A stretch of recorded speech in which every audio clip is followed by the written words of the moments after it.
할렐루야. 재밌는 얘기를 하나 하면서 설교를 시작하려고 합니다.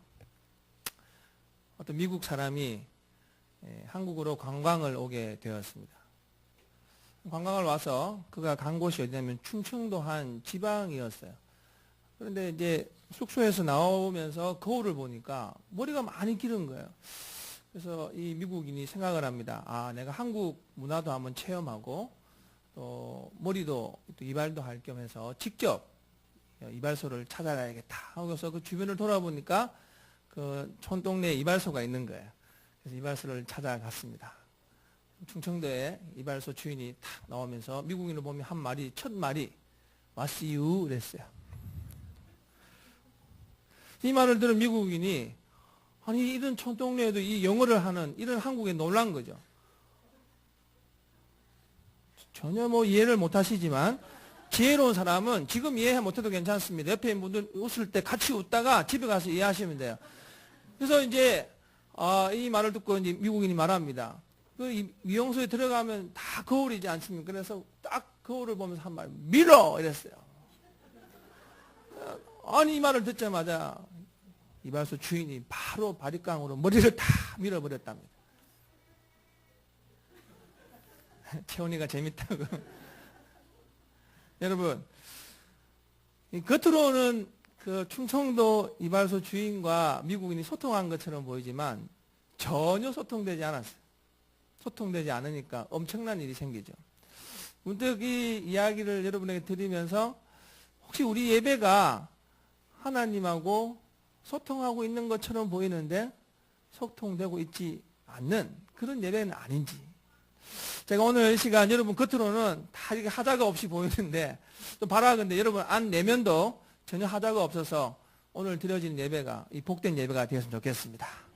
네, 잠시 기도하겠습니다. 하나님 감사합니다. 오늘 주일 예배 하나님 앞에 드리면서 하나님 말씀 받고자 합니다. 주님 말씀하시면 어떤 말씀이든 아멘으로 받아들이는 열린 마음들 되게 하여 주옵시고 오늘 말씀이 내 삶에 또 다른 새로운 발걸음의 다짐이 있는 말씀이 되게 하여 주옵소서. 능력이 말씀이 되게 하시고 기적의 말씀이 되게 하시고 은혜의 말씀이 되게 하여 주옵소서. 우리의 마음을 움직이는 말씀이 되게 하여 주옵소서. 부족한 종 말씀 전할 때마다 하나님 두렵고 떨림으로 씁니다. 주님 도와주셔서 오늘 이 말씀도 주님의 말씀만 전하는 귀한 자리가 되게 하여 주옵소서. 감사하고 예수님의 이름으로 기도드립니다. 아멘.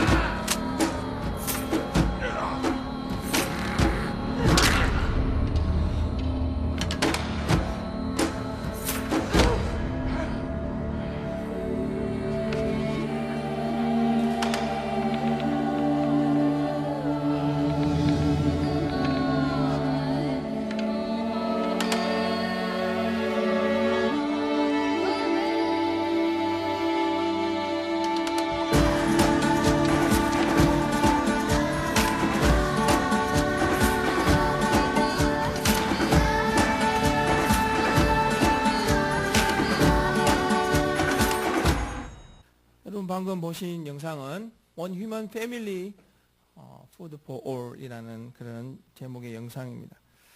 팔은 접으면 앞쪽을 향하지만 그 팔을 펼칠 때 또 다른 누군가에게 영향력이 될 수가 있습니다.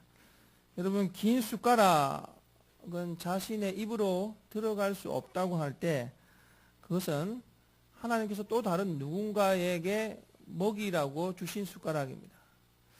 하지만 우리 인간의 본능은 그 어떤 숟가락을 들고 있어도 가장 먼저 자신에게 접으려고 합니다. 심지어 자신이 먹지 못하면 다른 사람의 숟가락까지 부서뜨리면서 우리는 하나님의 뜻을 어기고 하나님의 순리를 망각하게 됩니다.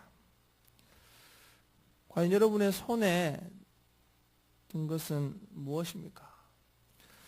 하나님과 모세는 세 번의 변론을 합니다. 하나님은 모세를 이스라엘 백성을 출애굽시키는데 리더로 세우시려고 하는데 모세는 그런 하나님의 부르심을 계속해서 거절하고 있습니다. 여러분, 이 이야기는 모두의 여러분에게 우스갯소리로 들려드렸던 유머와 맥을 같이 합니다. 하나님과 모세가 대화하고 있는 것처럼 보이지만 사실은 하나님과 모세는 전혀 다른 생각을 하고 있다는 것입니다. 마치 선생님과 학생이 다른 생각을 긋고 있는 것과 마찬가지입니다. 학생은 스스로가 자신이 너무 능력 있고 잘하는 것처럼 생각하는데 선생님은 전혀 그러하지 않을 때 학생과 선생님은 같이 앉아 있지만 전혀 다른 길을 걸어가고 있는 것과 마찬가지입니다. 문득 여러분, 이 변론, 오늘 본문의 변론을 보면서 하나님과 제 자신은 지금 어떤 모습으로 서 있고 나는 지금 하나님과 어떠한 대화를 나누고 있는가를 생각해 보았습니다. 사실 예수님을 인격적으로 깊이 만나지 못한 사람들, 예수를 믿는다고 교회는 나오지만 예수님을 인격적으로 만나지 못한 분들은 여전히 자신을 세상 속에 서 있는 많은 사람들과 기준들로 비교합니다. 세상의 기준에서 자신을 바라본다는 것이죠. 여러분, 세상의 기준에서 자신을 바라보면 이 눈의 결과는 두 가지밖에 없습니다. 하나는 열등감과 하나는 우월감입니다. 이런 마음과 눈으로는 하나님의 뜻을 이해할 수도 하나님과 함께 걸어갈 수도 없습니다. 심지어 하나님과 소통하는 것은 요원한 것입니다. 오늘 본문은 하나님과 불통하는 모세가 하나님의 역사를 직접 경험하면서 하나님과 소통하는 삶으로 발걸음을 옮기는 그런 과정을 그리고 있습니다. 이 시간 설교의 구체적인 본문으로 들어가기 전에 여러분에게 이런 질문을 던지고 싶습니다. 여러분은 과연 여러분의 시선과 생각이 어떠하다고 생각하십니까? 하나님과 동일한 생각을 하고 하나님과 동일한 방향으로 인생 걸음을 내딛고 있다고 생각하십니까? 오늘 본문의 모세가 문득 가만히 바라보면서 느끼는 것은 오늘을 살아가고 있는 내 자신임을 깨닫게 되었습니다. 여러분, 오늘 우리는 이 말씀을 보면서 하나님과 멀어져 있었던 모세에 머물러 있는 것이 아니라 직접 경험한 하나님을 통해서 하나님과 걸어가는 발걸음으로 하나님과 소통하는 발걸음으로 옮기는 모세의 이 모습으로 우리가 함께 다짐하는 시간이 되었으면 좋겠습니다. 어떻게 하면 멀리 있었던 하나님과의 생각과 시선을 하나님과 맞추어서 하나님과 코드 맞추어서 걸어갈 수 있을까? 오늘 말씀을 통해서 이런 영적인 메시지를 함께 발견하는 시간이 되었으면 좋겠습니다. 먼저 오늘 하나님께서 우리에게 이런 말씀을 들려주십니다. 하나님은 우리에게 있는 것으로 일하시는 분이시다라는 것입니다. 하나님은 우리에게 있는 것으로 일하시는 분이시다. 2절 말씀을 같이 읽겠습니다. 여호와께서 그에게 이르시되 네 손에 있는 것이 무엇이냐? 그가 이르되 지팡이니이다. 아멘. 하나님은 계속 도망가는 모세를 3번이나 불렀습니다. 모세야, 모세야, 모세야. 모세의 생각과 모세의 시선은 하나님이 아무리 불러도 여전히 애굽의 왕궁이 그의 삶의 기준이었습니다. 그러다 보니까 양을 치고 있는 자신의 모습은 너무 초라하고 너무 무능하고 특별히 나이가 들어 아무것도 할 수 없는 자신을 바라보고 있었던 것입니다. 여러분, 그러니까 하나님이 아무리 불러도 하나님의 과업을 어떻게 받아들일 수가 있겠습니까? 그런 모세에게 하나님은 극단적인 처방을 하신 거예요. 불러도 도망만 가는 모세에게 하나님 모세를 3번째 부르시면서 하신 말씀이 무엇입니까? 네 손에 있는 것이 무엇이냐? 네 손에 있는 것이 무엇이냐? 모세의 손에 들고 있는 것은 메마른 막대기, 지팡이였습니다. 하나님께서 모세에게 네 손에 있는 것이 무엇이냐라고 할 때 모세가 내민 이 지팡이를 보면서 이 지팡이가 마치 모세 자신을 연상하는 듯합니다. 모세는 분명 화려한 왕궁의 사람에 비하면 자신은 이미 늙었습니다. 아무것도 할 수 없고 너무 초라하고 이제는 더 이상 꿈도 꿀 수 없는 그 자리에 있다고 생각했을 것입니다.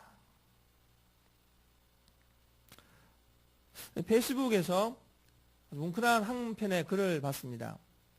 2011년도에 그 아덴만에서 우리 군대가 아덴만 작전을 감행하지 않았습니까? 그 아덴만 작전에 그 적극 협조를 하다가 큰 부상을 입었던 분이 이 주얼리오의 선장이었던 석혜균 씨입니다. 이제 이 석혜균 씨 석선장을 살리기 위해서 그 예멘으로 함그룹으로 달려간 분이 계십니다. 그분이 누구냐면 그 아주대학교 그 중증외상센터장이신 이국종 교수죠. 여러분 다 아실 겁니다. 이국종 교수가 달려가게 된 것은 누가 지명해서 또는 잘한다고 스카웃해서 간 게 아니에요. 당시에 이 석선장을 이송하는 비용이 4억 4천만 원이 든답니다. 그러니까 어느 누구 선뜻 이 석선장을 데려오려고 하지 않았던 거죠. 그때 이 이국종 교수의 남긴 말은 굉장히 유명한 말이 있습니다. 4억 4천만 원의 이송비 내가 낼 테니 일단 이송부터 해라. 이 말을 하면서 석선장을 자기가 발벗고 치료하겠다고 나섰던 것입니다. 이분이 이 석선장을 이렇게 치료하면서 한 인터뷰에서 이런 말을 했습니다. 아버지가 장애 2급 국가유공자입니다. 6.25 때 쥐레를 밟아서 눈과 팔, 다리가 큰 부상을 입었죠. 그런데 이 사회가 장애인들에게 얼마나 냉랭하고 비정한지 그때 알았어요. 그래서 제가 의대에 가기로 결심했습니다. 그는 지금도 그 아주대학에서 적자의사 몇 해 전에 이 이국종 교수 이름으로 아주대학의 적자가 7억이 났답니다. 지금도 그는 남들이 관심 갖지 않는 행여병자나 위급한 환자가 있으면 자신이 이걸 포기해서라도 거침없이 달려가서 자신의 손으로 생명을 살리고 있다는 것입니다. 이분이 진짜 명의 아닙니까? 우리나라에 이런 명의가 있다는 것은 아직 우리나라에 희망이 있다는 거예요. 제가 이런 말을 하니까 어떤 분들은 이런 말을 할지 모르겠어요. 목사님, 그 사람 의사잖아요. 저는 여러분, 지금 그분이 의사라는 직업을 자랑하려고 얘기하는 게 아니에요. 하나님께서 인간에게 주신 손으로 세상을 아름답게 만든다는 것, 이게 얼마나 귀한 것인가를 여러분에게 말하려고 하는 것입니다. 요즘 전 세계적으로 묻지마 범죄가 기승을 부리고 있습니다. 미국에서 20대 초반의 청년이 묻지마 칼부림 범죄를 저질렀는데 경찰에 붙잡혀서 한 발이 사람들을 경악해 했습니다. 저는 칼로 사람을 찌르는 것이 마약을 하는 것보다 더 재미있어요. 여러분, 사람의 손에 든 같은 칼이라도 어떤 칼은 사람의 생명을 살리는데 어떤 칼은 사람의 생명을 죽인다는 것입니다. 여러분, 여러분의 손에 든 것은 무엇입니까? 그 든 것이 초라하고 아무 힘도 없는 그 무엇이라고 혹시 생각하고 계시지는 않습니까? 분명한 것은 하나님께서는 우리가 손에 들고 있는 그것을 가지고 우리를 사용하신다라는 것입니다. 지금 여러분의 손에 든 것은 무엇입니까? 여러분, 하나님께서 오늘 이 하늘샘교회로 여러분을 부르신 것은 여러분의 손에 들고 있는 것을 보고 이곳에 부르신 이유인 것입니다. 들고 있는 것이 혹시 세상의 기준으로 보았을 때 혹시 부끄럽다고 생각하지는 않습니까? 초라하다고 생각하지는 않습니까? 하나님의 기준은 여러분의 들고 있는 것을 중요하게 여기신다라는 것입니다. 여러분, 하나님께서 여러분 손에 들게 하신 것이 무엇인가? 그것을 통해서 세상을 섬기고 교회를 섬기십시오. 사람들은 자신의 섬김을 통해서 세상이 좀 진동했으면 좋겠다고 생각합니다. 사람들은 그 섬김을 통해서 많은 사람들이 와 하고 사람들이 감동받기를 원하고 있어요. 하나님이 원하시는 섬김은 과부의 두렵도입니다. 아무것도 할 수 없는 초라한 것이지만 자기의 전 재산을 바치는 그 하나님의 귀한 손을 하나님은 바라보고 계신다는 것입니다.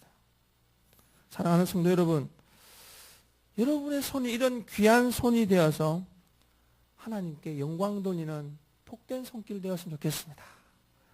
여러분 손에 무엇을 들고 계십니까? 하나님은 여러분 손에 들고 있는 것을 통하여서 일하시는 분이심을 잊지 마시기 바랍니다. 둘째로 우리가 깨닫는 영적 메시지는 손에 든 것으로 하나님의 말씀에 순종하며 일할 때 그것이 능력이 되고 기적이 된다는 것입니다. 3절과 4절 말씀 같이 읽겠습니다. 여호와께서 이르시되 그것을 땅에 던지라 하시매 곧 땅에 던지니 그것이 뱀이 된지라. 모세가 뱀 앞에서 피하매 여호와께서 모세에게 이르시되 네 손을 내밀어 그 꼬리를 잡으라. 그가 손을 내밀어 그것을 잡으니 그의 손에서 지팡이가 된지라. 아멘. 손에 든 것으로 하나님 말씀에 순종하며 일할 때, 손에 든 것으로 하나님 말씀에 순종하며 일할 때 그것이 기적이 되고 능력이 되는 것입니다. 어제 용산에 쪽방촌을 섬기는 짧은 시간이었지만 귀한 섬김을 하면서 마음이 흐뭇하면서도 또 다른 감회가 있었습니다. 쪽방촌 섬김을 다 마치고 그 쪽방촌을 섬기는 그 어떤 법인의 실장과 함께 다시 우리 모임 장소로 가고 있으면서 제가 이런 말을 물었어요. 누가 쪽방촌에 있습니까? 라고 물었습니다. 쪽방촌의 정의와 기준이 어디입니까? 라고 물었더니 그 동네에 이제 기초생활 수급자들도 있고요. 또 이제 삶을 살면서 그냥 아무것도 할 수 없는 사람도 있답니다. 근데 기준을 정확하게 낼 수는 없는데 자기가 그 쪽방촌을 섬기면서 너무 안타까운 것은 쪽방촌에 있는 분들은 거의 다 패배의식에 젖어 있다는 거예요. 제가 이렇게 쪽방촌 문을 들고 들어갈 때 아주 깨끗한 분도 계시더라고요. 뭔가 할 수 있는 그런 능력이 있어 보이는 분도 계셨는데 그런 분들조차도 늘 패배의식에 젖어 있다는 거예요. 내가 뭘 할 수 있겠어? 난 그것이와 매번 마찬가지. 이렇게 살다 죽지 뭐라는 마음을 다 가지고 있다는 거예요. 여러분, 패배의식 가지고 있다고 말하면서 제가 그때 그 순간에 저 역시 쪽방촌 사람들과 별반 다를 바가 없구나라는 생각이 들었어요. 세상의 기준에 빠져 있으면 패배의식에서 자유로울 수 없다라는 것입니다. 쪽방촌에 사는 사람들 생각만이 아니라 화려하고 좋은 것 기준에 사로잡혀 있는 세상의 모든 대부분의 사람들이 쪽방촌의 사람들과 마찬가지로 패배의식에 빠져 있는 건 아닐까? 중요한 것은 내 손에 들고 있는 것도 그 패배의식 때문에 잊어버린다는 거예요. 내 손에 들고 있는 것도 늘 초라하게 보고 위축되어 살아간다는 거예요. 그런데 문득 말씀을 준비하면서 하나님이 지금 네 손에 들고 있는 것으로 나의 동력자가 되어달라고 당부하시는 음성이 들리는 거예요. 모세가 이 지팡이로 뭘 하겠습니까? 라고 하나님 말씀을 무시하고 소홀히 여겼다면 지팡이 던지지도 않았을 거예요. 모세가 하나님을 믿지 않았더라면 뱀이 되어 움직이는 그 뱀의 꼬리를 잡지도 않았을 거예요. 그런데 모세는 하나님 말씀하시니까 지팡이도 던졌고 뱀의 꼬리도 잡았어요. 지팡이를 던지니까 생명이 되었고 꼬리를 잡으니까 다시 지팡이로 되는 역사와 하나님의 기적을 경험했던 것입니다. 벤 카슨이라는 아주 최고의 명의 중에 한 사람이 있습니다. 이 사람이 33살에 미국에서 최고의 전문의 자리. 여러분 미국에서는요, 매년 우리나라에도 대학 순위가 나오듯이 미국 최고의 대학들이 나오는데 홉킨스 의대가 최고의 대학이라고 합니다. 이 최고의 의대에서 신경외과 주임 의사가 된 화제의 인물입니다. 33살에 홉킨스 대학의 신경외과 주임 의사가 된 거예요. 그가 유명해진 이유는 뭐냐면 1987년입니다. 지금은 나이가 많이 됐죠. 1987년에 시암 상둥이가 태어났답니다. 시암 상둥이가 태어났는데 장장 22시간에 걸쳐서 그 시암 상둥이의 이 머리를 이렇게 절개하는데 성공했던 것입니다. 사람들은 이 벤 카슨을 일컬어서 기적의 손의 사람이다라고 많이 일컬었죠. 벤 카슨이요, 나중에 선물 받은 손이라는 책을 썼는데요. 이 자전적인 책에서 정말 엄청난 고백을 해요. 이렇게 말합니다. 오늘의 내가 된 것은 내 안에 계신 하나님이 역사하셨기 때문입니다. 나의 손은 하나님의 선물이니 그분의 것입니다. 벤 카슨은 세상의 기준에서 자기를 보지 않았어요. 하나님의 기준으로 자기를 봤기 때문에 하나님의 선물인 이 손을 결코 소홀히 여기지 않았던 것입니다. 그래서 이 손을 통해서 22시간의 그 큰 사투 끝에 시암 상둥이의 이 놀라운 회복의 은혜를 경험케 했던 귀한 도구가 되었던 것입니다. 여러분, 모세는 하나님의 명령대로 지팡이를 던졌을 때 지팡이가 생명을 가지는 놀라운 역사를 경험했던 것처럼 우리의 믿음의 여정은 하나님께 순종하는 삶일 때 그것이 능력이고 기적이 됨을 잊지 맙시다. 여러분, 여러분의 손에 든 것으로 하나님 앞에 순종하는 삶을 사시기 바랍니다. 가끔씩 성도들 중에 그 위기를 맞이한 성도들이 고난 속에서 이렇게 상담을 하러 옵니다. 근데 상담을 하면서 제가 마음에 하고 퀘스천 마크를 던지는 게 있어요. 고난을 당하면서도 하나님 도와주세요 라기보다 여전히 일확천금을 노리고 있어요. 여러분, 하나님의 말씀이 뭔가 좀 엉성해 보이고요.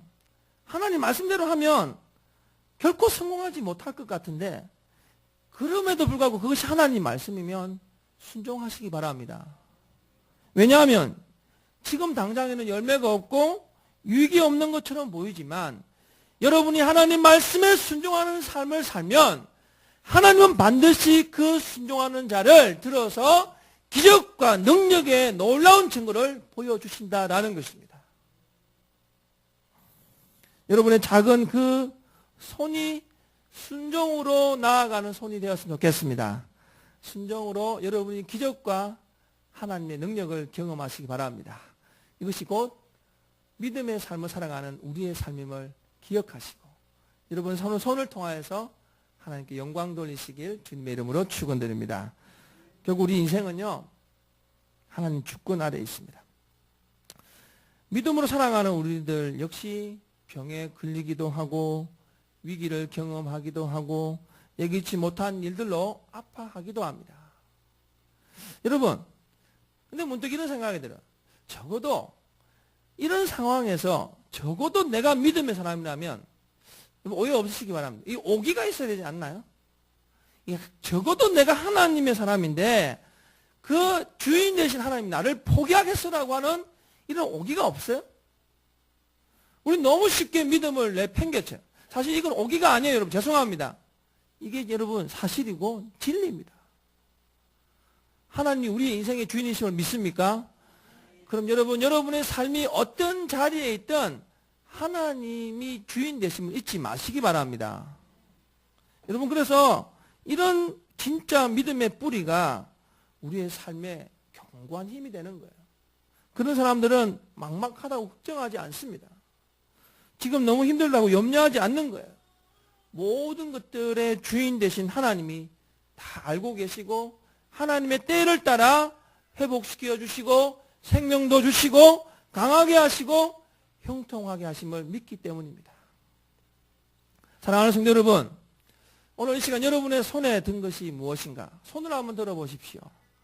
이 손에 든 것이 혹 초라한 것이어서 아무에게도 자랑하지 못할 만한 부끄러운 것이라고 생각한다면 지금 이 시간 그 생각을 내려놓으시기 바랍니다. 하나님은 여러분이 생각하는 그 세상의 기준의 것들을 통하여서 하나님의 크신 역사를 쓰신다라는 것입니다. 이 시간 여러분, 이런 믿음으로 견고한 하나님의 자리를 만들어가는 저와 여러분이 되었으면 좋겠습니다. 하나님께서 원하시는 것이 무엇입니까? 하나님께서 뜻하시는 것이 무엇입니까? 하나님, 나 거창한 교회 하나 내가 짓겠어요. 하나님, 내가 거창한 큰일 한번 하겠어요. 이게 아닙니다, 여러분. 여러분이 가지고 있는 이 든 손으로 하나님 앞에 지금 일하시는 거예요. 지금 섬기는 거예요. 지금 예배하는 거예요. 지금 믿음으로 나아가는 거예요.